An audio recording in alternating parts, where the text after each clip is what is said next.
je m'appelle Rodez et bienvenue dans mon podcast J'aime Rodez. Je vous invite à me découvrir à travers l'interview de ceux et celles qui parleront de moi bien mieux que je ne le ferai. Ce sont des habitants, des artisans, des bâtisseurs, des guides, des commerçants, des artistes aussi. Ce sont mes ambassadeurs à l'accent chantant. Avernais ou pas, ils aiment Rodez et ils vous disent pourquoi.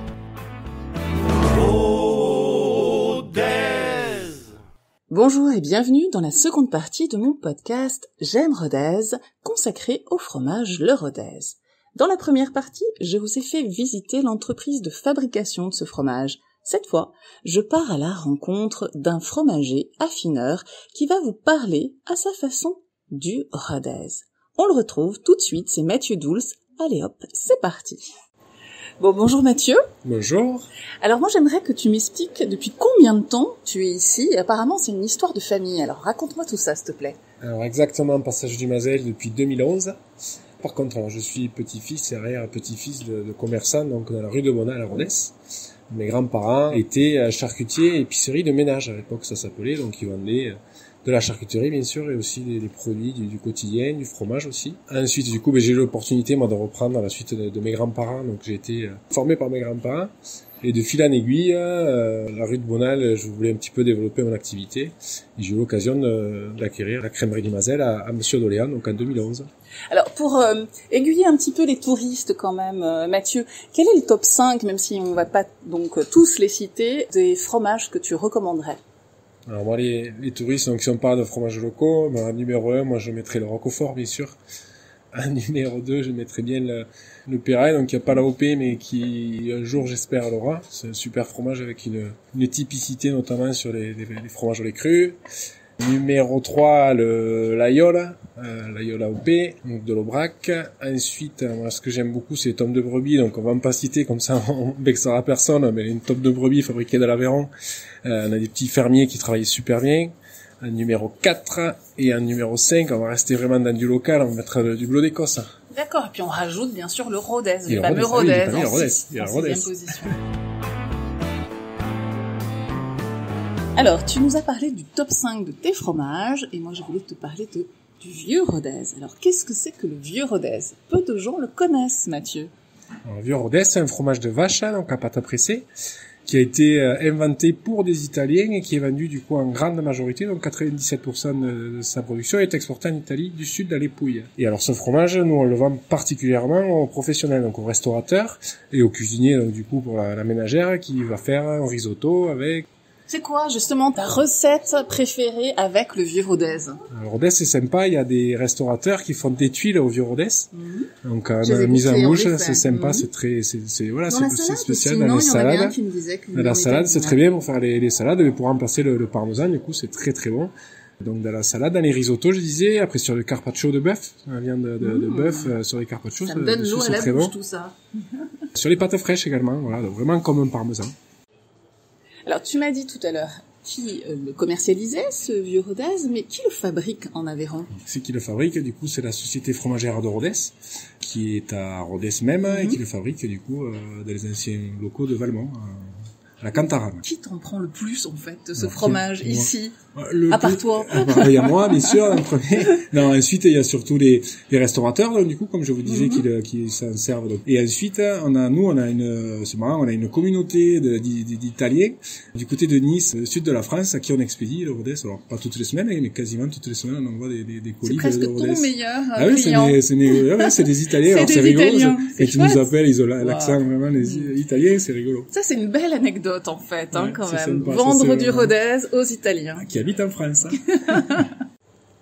Alors, on parle de plus en plus des circuits courts. J'imagine que, bien sûr, c'est aussi ta manière de travailler. Peux-tu nous expliquer comment tu sélectionnes auprès des petits producteurs tes fromages? Alors, nous, on travaille beaucoup avec des petits producteurs, du coup, en direct. Du coup, on est environ, on a 80% de produits qui viennent directement de petits producteurs locaux. Donc, j'ai une quarantaine, voire 50 producteurs. Après, pour les grandes appellations, notamment des fromages qui sont européennes, type parmesan, Italie et compagnie. On passe par des grossistes, bien entendu. Après, on travaille beaucoup avec des petits producteurs locaux, donc on va rencontrer. Tu changes beaucoup ou non? T'es plutôt fidèle? Moi, je suis fidèle. Je suis plutôt fidèle. Après, j'ai rien contre le fait de faire découvrir d'autres produits avec des nouveaux fournisseurs. Ça, y a aucun problème. Mais ce qui est important, c'est d'aller à la rencontre. Moi, si vous voulez, je suis amoureux de mon agriculture. Je voulais faire paysan. Et c'est là où les deux métiers se rejoignent. Je vais dans les fermes, je mets les bottes à l'automne, bien souvent, au printemps. Alors cette année, ça a été un peu compliqué avec le virus et le confinement. Mais je vais à la rencontre de mes producteurs, voir comment ils travaillent. Donc j'ai un petit peu de quelques connaissances de base dans l'agriculture. Et c'est ce qui me plaît, quoi. Vraiment, la relation humaine, c'est là où... Et justement, la relation humaine, c'est aussi celle que tu entretiens avec ta clientèle. Alors ça, tu leur indiques, justement... tu leur dis comment tu travailles Bien sûr, mais là c'est primordial. Et puis je pense que nos petites entreprises et nos petits commerces se doivent d'être la représentation de tout ce travail qui se fait en amont. Le fromage, c'est pas juste le vendre, c'est tout l'humain qu'il y a derrière, les animaux, donc le bien-être animal. En ce moment, on en parle beaucoup, mais voilà, c'est quelque chose qui est très très important. Et voilà, et pour moi, je me dois d'être le représentant des petits producteurs, de mes petits producteurs. Alors Mathieu, tu es ruthénois? Oui, ruthénois. On le dit deux fois, pour en être bien sûr. Alors dis-moi, toi, pourquoi tu aimes Rodez, puisque cette émission s'appelle J'aime Rodez? Alors, moi j'aime Rodez, mais tout d'abord j'y suis né, donc voilà, c'est une ville que j'apprécie. Moi j'ai toute ma famille qui a travaillé ou qui a vécu à Rodez, j'ai tous mes proches qui sont sur Rodez et je l'ai jamais quitté, donc je suis jamais sorti. T'es jamais parti? Jamais sorti du département. Et t'en as pas envie vraiment? Non. Moi c'est vrai, comme on disait tout à l'heure, j'ai arrêté les études et directement j'ai repris l'entreprise, donc je suis resté toujours sur Rodez. Même je me voyais pas partir, je voyais les copains partir sur Toulouse, je me voyais pas partir. Alors, qu'est-ce qui te fait rester? Et après, justement, moi, ce qui me fait rester, c'est le bonheur de vivre ici, dans un cadre qui est super sympa. On a d'un côté le nord du département où on a l'Aubrac et les grands espaces, le sud du département, les gorges du Tarn, la ville qui est super à vivre. Est-ce que pour toi elle a changé, cette ville de Rodez? La ville de Rodez tu es né ici. A changé, énormément changé. C'est vrai que c'était une ville, moi, à l'époque, quand j'ai commencé à travailler, mais la boutique on fermait un mois, on fermait du 14 au 15 août. C'était la période de creuse, donc nous on avait une clientèle d'habitués, de ruthénois qui partaient pendant les vacances, on n'avait pas de touristes. Au jour d'aujourd'hui, c'est vrai que voilà, ça devient une ville touristique. C'est le mois d'août, c'est notre deuxième meilleur mois de l'année, après décembre. Donc, pas question de partir, c'est ça. Les vacances au mois d'août, on oublie là, on oublie. Mais c'est un plaisir. Après voilà, ça permet aussi le fait que ce soit un peu plus touristique, on rencontre de nouvelles personnes, de nouveaux horizons, donc on a une clientèle qui est différente, c'est agréable aussi, c'est sympa. Merci beaucoup. Je vais te laisser travailler. La terrasse, c'est pour pas tout de suite. C'est 19h, on est d'accord. C'est ça, oui. Merci beaucoup. Merci beaucoup, à bientôt. C'est la fin de mon podcast J'aime Rodez sur le Rodez. J'espère que cette émission vous donnera l'envie de tester, de cuisiner ou de redécouvrir ce fromage. Vous pouvez partager l'émission sur le Facebook Rodez Tourisme et réécouter la partie 1 et 2 sur le site internet rodeztourisme.fr. À très bientôt pour un nouveau podcast J'aime Rodez, une nouvelle interview, un nouveau regard sur la ville.